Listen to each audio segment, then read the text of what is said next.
एक महात्मा थे,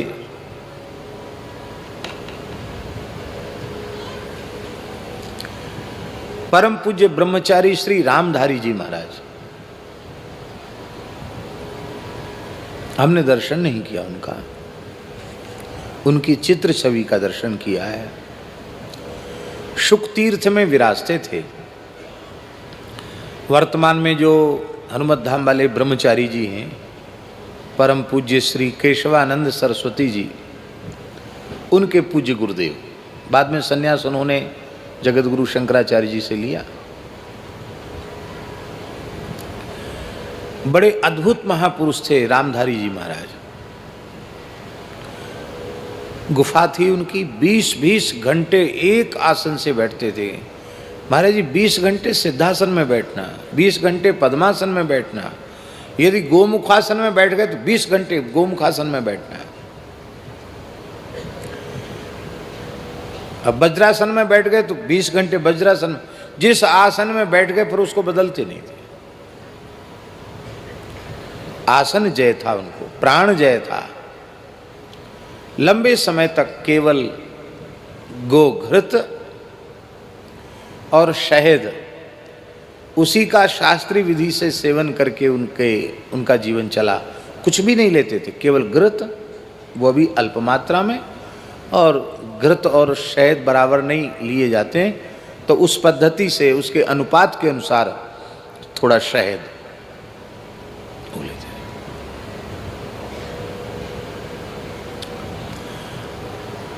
बड़ा कठोर साधन किया है।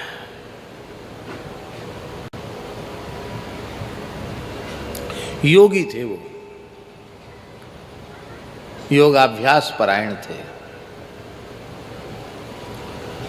अब वृद्धावस्था तो सब पे ही आती है, चाहे योगी हो चाहे कोई, योगियों पर थोड़ा विलंब से आती है। वृद्धावस्था आई, थोड़ा सा शरीर उनका अस्वस्थ हुआ।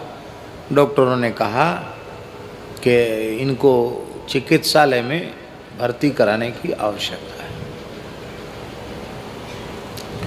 अब महाराज जी उनका शौचाचार, उनकी मर्यादाएं बहुत, ब्रह्मचारी जी की।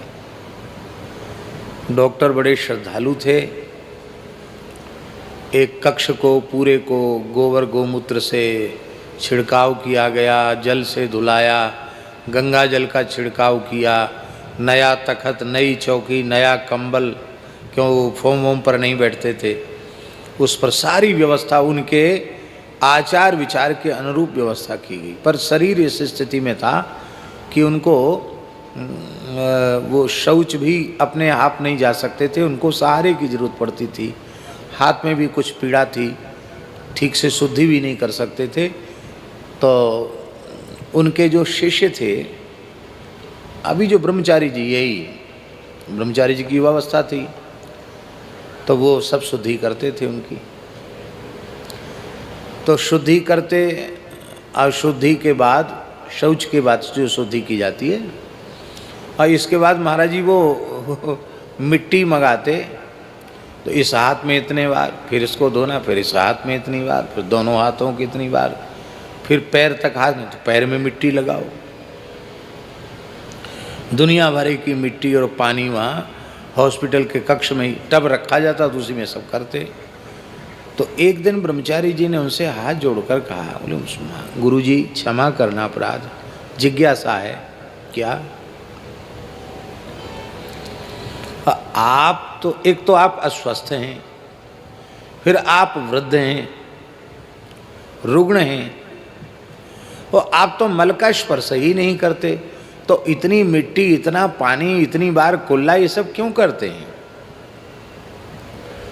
तो उन्होंने कहा कि ये शरीर तो नाशवान है, ये तो चला जाएगा, लेकिन कभी तुम लोग भी कभी वृद्ध या अस्वस्थ होगे तो तुमको याद आएगा कि एक महात्मा ऐसा था कि उस अवस्था में भी उसने अपने आचार का त्याग नहीं किया।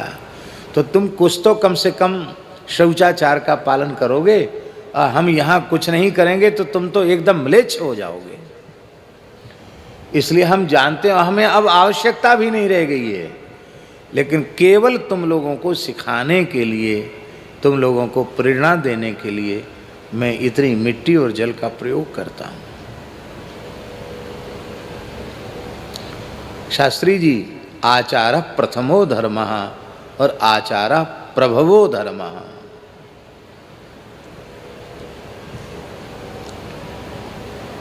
आपको सांग वेद का ज्ञान है, बहुत अच्छे पंडित हैं आप, विद्वान हैं, वक्ता हैं, पोथी पत्रा भी लिख सकते हैं आप, तमाम पुस्तकें लिख सकते हैं, सब कुछ आपके पास है।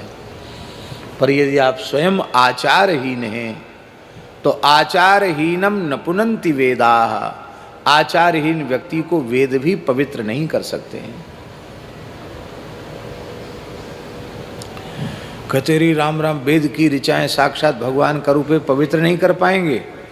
बोले देखो, छंदांशेन मृत्यु काले त्यजंती, मृत्यु के क्षण में वेद की ऋचाएं उस व्यक्ति का त्याग कर देती हैं जो आचारहीन है। कैसे?